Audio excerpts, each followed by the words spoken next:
these blooper reels that they were edited on film. So much of it was inside stuff that was funny to us. Kind of like when you fumble all over your word. It might be funny in the time and breaks the tension, but some of the stuff doesn't translate well. This scene wasn't edited. Look closer at the Waltons blooper.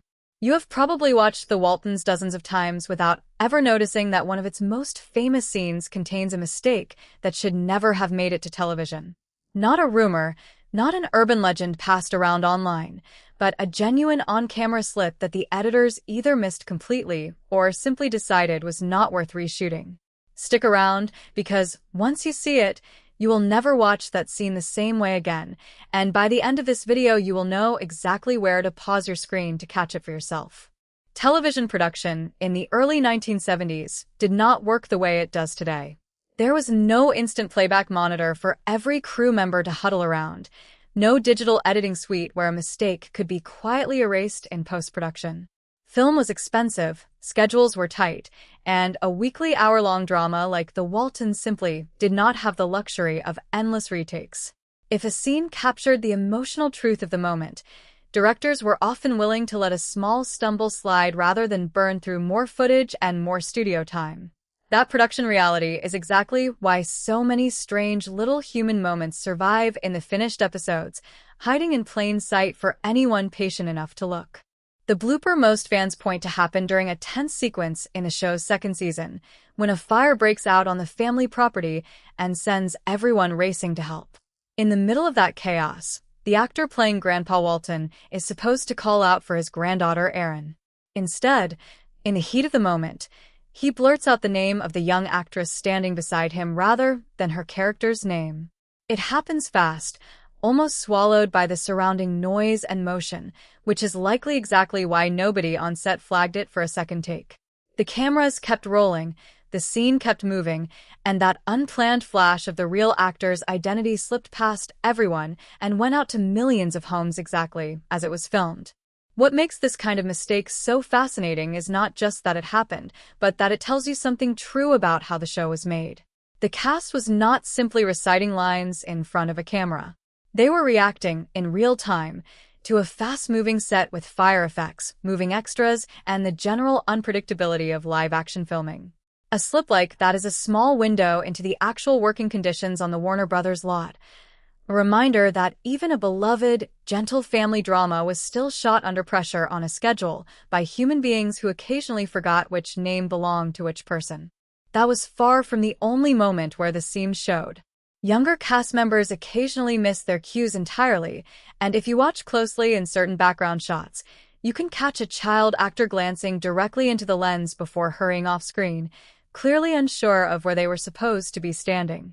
It is an oddly charming kind of mistake, the sort of thing that only reads as funny decades later, once you know to look for it.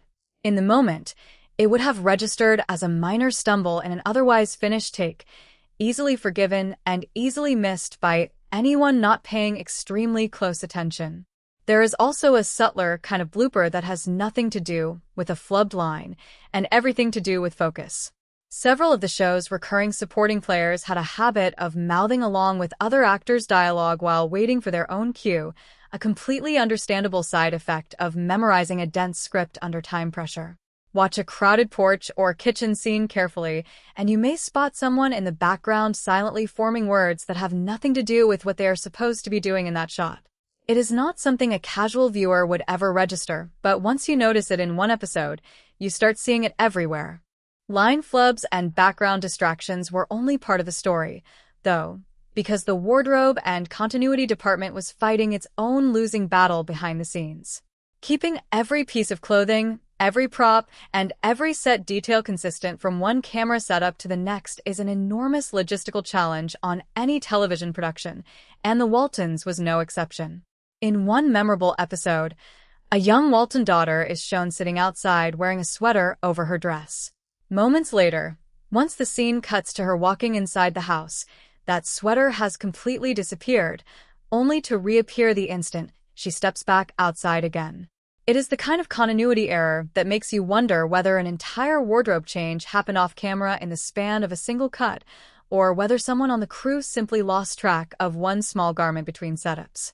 An even more noticeable wardrobe swap shows up in a later season, when Grandpa climbs into the family truck wearing one shirt and somehow steps out of that same truck at his destination wearing a completely different one. There is no explanation offered on screen, no dialogue acknowledging a costume change, just a quiet visual contradiction sitting there for anyone paying close attention. These kinds of mistakes were rarely caught during filming because the crew was juggling dozens of details across every single shot, and a shirt that looked close enough in color or style from a distance could easily slip past a rushed continuity check. The show's set design carried its own quiet inconsistencies as well. Painted signage used as period set dressing occasionally contained spelling errors that shifted between episodes, a small but telling sign of how quickly background props were sometimes assembled. And then there is the family's backyard shed, a small, modest-looking structure on the outside that somehow appeared far more spacious once characters stepped through its door for an interior scene. That kind of mismatch is actually a common trick of studio filmmaking, since exterior facades and interior sets are frequently built as two entirely separate physical spaces, but it still creates a strange, almost impossible geometry for anyone who stops to think about it logically. Trying to recreate a rural Virginia mountain community during the Great Depression while filming on a studio backlit in Southern California in the 1970s created its own category of accidental time travel. Despite the wardrobe and set departments doing careful work with period-appropriate clothing and props, the hairstyles worn by the younger cast members often drifted toward the fuller, more feathered looks that were fashionable at the time the show was actually being filmed rather than anything a rural teenager would have worn decades earlier. Watching those scenes today, it is easy to spot a distinctly 1970s silhouette standing in for a character who is supposed to be living through the 1930s, a gentle reminder that no production is ever fully insulated from the era in which it was actually made. The show occasionally ran into trouble with its own internal history too. Small details about the local schoolhouse and which children attended which classes were not always kept perfectly consistent from one episode to the next, leaving attentive fans to wonder why certain siblings appeared to share a classroom in some episodes despite earlier scenes establishing that they had different teachers. Over the course of 9 seasons plus a string of follow-up television movies, keeping every single detail airtight across hundreds of hours of storytelling was simply not realistic, especially with different writers contributing to different episodes over such a long run. Perhaps the most talked about continuity puzzle involves the Walton parents' wedding anniversary. An earlier season episode firmly establishes the year of their marriage through a milestone anniversary celebration, but a later reunion television movie sets a different anniversary at a point in the timeline that does not quite add up with the math from that earlier episode. Longtime fans have spent years comparing episode guides and doing the arithmetic themselves, and the numbers simply do not line up cleanly. It is the kind of detail that only becomes visible if you are the sort of viewer who tracks a fictional family's history as carefully as your own, which speaks volumes about just how attached audiences became to this particular family over the decades. Beyond the performances and the props, the physical filming conditions created their own unintentional bloopers. The Waltons was shot on the Warner Brothers backlit in Burbank, California, meaning that a supposedly remote, peaceful mountain community was actually filmed within easy earshot of a busy modern city. Listen carefully during some of the show's quieter outdoor dialogue scenes, and you can occasionally pick up the faint hum of traffic noise bleeding into the audio track, a small but unmistakable reminder that the tranquil countryside on screen was really just a carefully dressed, set a short drive from downtown Los Angeles. The Walton family home itself was far less complete than it appeared on camera. Cast members have spoken publicly over the years about how the house's exterior was essentially a facade, with much of the interior action actually filmed on a separate soundstage built specifically for those rooms. The upper floor visible from outside was largely a shell rather than a fully realized living space, supported by simple scaffolding rather than a true second story.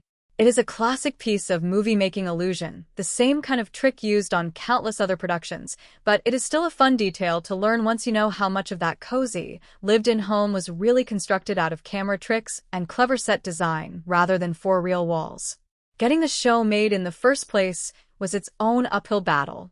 In the early 1970s, network executives were moving away from rural and small-town programming in favor of content aimed at younger, more urban audiences, which made a slow-paced historical family drama set during the Great Depression a tough sell.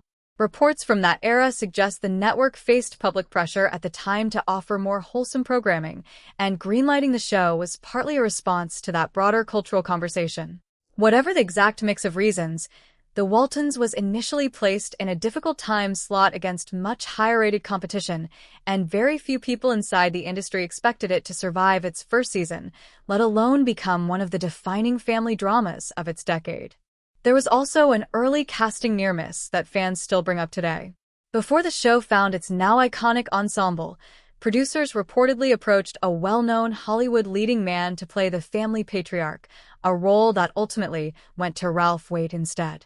According to accounts from those involved, the actor who was approached felt the material worked better as a true ensemble piece rather than a star vehicle built around one recognizable face, and he declined the part. Looking back, that decision arguably helped the show succeed on its own terms, allowing audiences to fall in love with the entire family rather than being drawn in by a single marquee name. Off-camera, the cast dealt with genuinely difficult real-life circumstances that occasionally found their way into the storylines themselves. When Ellen Corby, who played Grandma Esther Walton, suffered a serious stroke in real life during the mid-1970s, the production did not simply recast the role or write the character out entirely. Instead, the show incorporated her recovery into the story itself, allowing her character's journey back to health to mirror what Corby herself was actually experiencing, and she eventually returned to reprise the role. Not long after, Will Geer, who played Grandpa Zeb, passed away in 1978, and rather than replace him, the writers chose to write his character's death into the show, turning a genuine loss for the cast and crew into a storyline that let viewers grieve alongside the family on screen. Both choices reflect just how personally invested everyone involved had become in this particular fictional family after so many years together.